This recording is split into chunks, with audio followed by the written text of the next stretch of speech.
After an exhaustive speech that my honorable colleague, the finance minister, has made, I have very little to say.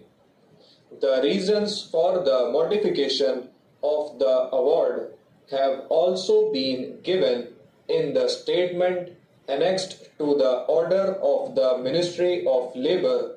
dated 24th August 1998 and placed on the table of the House. Ever since the publication of the Appellate Tribunal's award, when rumblings of growing discontent on both sides began to be heard, I have been greatly concerned on two accounts. Firstly, I have been most anxious that the state of tension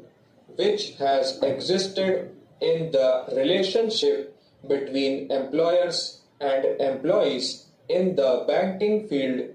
during the last 5 or 6 years should relax and give place to an enduring relationship based on goodwill and contentment. Secondly, I have been equally anxious that while the terms of final settlement of the dispute should not be such as to injure the cause of banking in the country,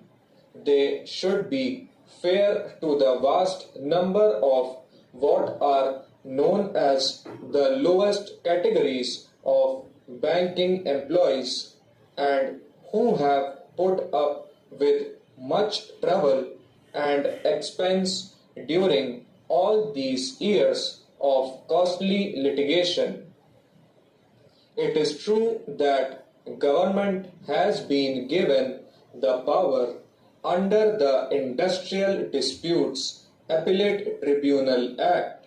to accept, reject, or modify the award of an industrial tribunal if and when government is satisfied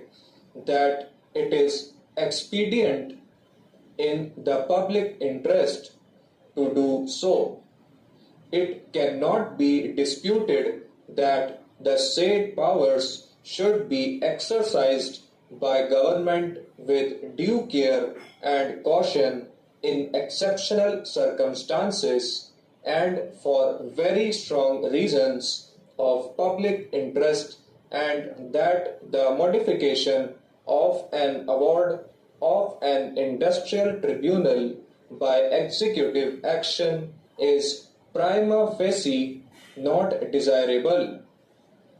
I also subscribe to the views expressed by many honorable members that the sanctity of the award, which is in the nature of a judicial pronouncement, should be respected by conventions and precedents. Honorable members have heard from my colleague, the Finance Minister,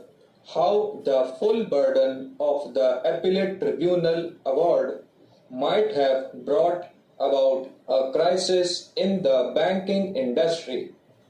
In particular, he has told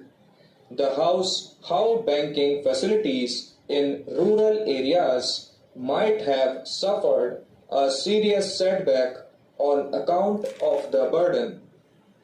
The arguments that he has adduced are before the House, and I would request honorable members to consider them dispassionately.